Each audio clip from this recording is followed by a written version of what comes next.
In the last chapter, we talked about where you can find supporting material or find information to help prove your point or to help with your topic. So as you're choosing a topic for your informative speech, you need to think about, what does your topic need? What can assist you and help supporting that topic or your ideas? So let's talk about examples. Examples can be brief. Quick example. Maybe it could be extended, such as a story. A lot of times people will use a story right in the introduction. It's audience relevance. It could show some expertise on your end, but a story makes it personal. Could possibly be a hypothetical story. Persuasion is big on hypotheticals, the what ifs. Does your topic need statistics? Does it need hardcore numbers? Used, again, sparingly. We are not going to remember if you start rattling off 20 statistics. I say try to keep it to around 5 or less. And when you do it, explain it. Understand what your statistic means. Use visual aids. This is a great time for you to incorporate visual aids. You're going to need to use some type of visual aid for your informative and your persuasive speech anyway, so you may as well use it in this type of situation. It helps people remember. A pie chart, a bar graph will help remember numbers better than you just speaking it.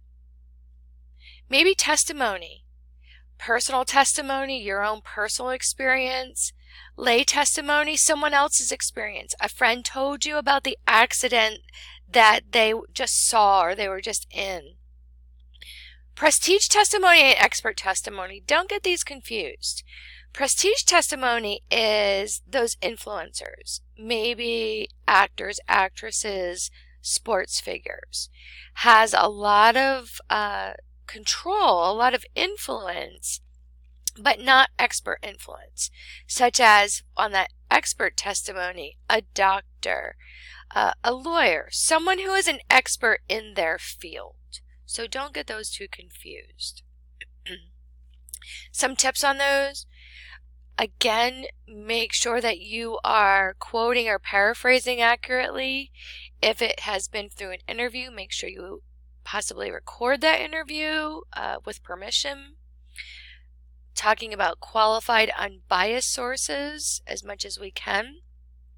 And this is where we start talking about how you identify your sources within your speech. We want to have 2 to 3 qualifying features, if you want to say, or identities for our sources. So, such as the name of the document, the author or the sponsoring organization, the qualification of that author, and the date published. All of those are great identifying sources. Maybe you just need some facts. Thinking about what your topic is. People, events, places, dates, times, just straight out facts. Definitions.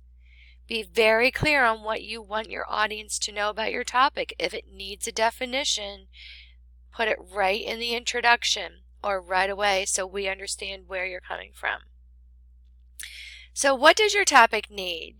Do you need your own personal experience? Can that add to your credibility? Maybe you can use other sources along with your experience. Well, you do want to use other sources.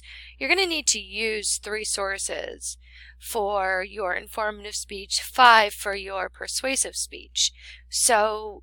But adding that personal touch into your presentation helps the topic, helps keep the audience interested. And here's those 2 terms I talked about in the last chapter, primary and secondary sources. Again, primary are the original sources. Academic databases have primary sources. You will see clear numbers, 36.5%.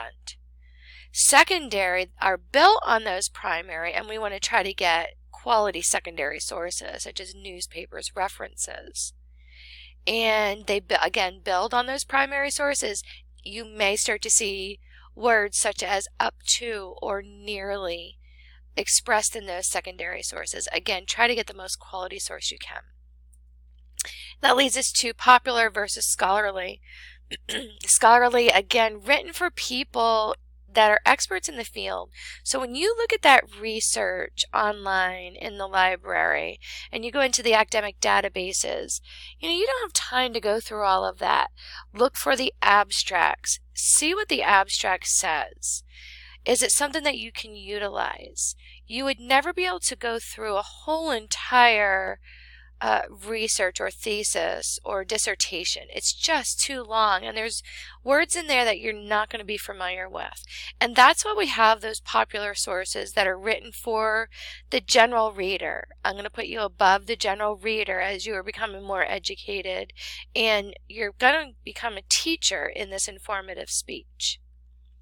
So ways you can use this information, maybe just to direct, you just give it to us outright. Compare it. If there's a size, maybe I use an example of I am Polish, so I talk about making a pierogi.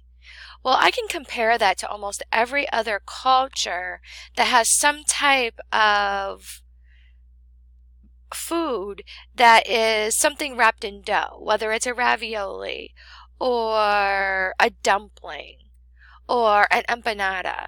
So something that's wrapped in dough. You could maybe contrast something or use analogies. And again, I need to stress this. When you're searching for your supporting material, what does your topic need? And we're going to use source evaluation forms, which are within this chapter. And who wrote it? Who sponsored it? What are the qualifications of those people? How recent is it? Within 5 years old? And how accurate is it? The words used, up to's. Does it seem too good to be true? So take this serious. You'll be needing at least 3 source evaluation papers for this upcoming speech, meaning that I'll need to hear 3 sources within your speech at minimum, 3 quality sources.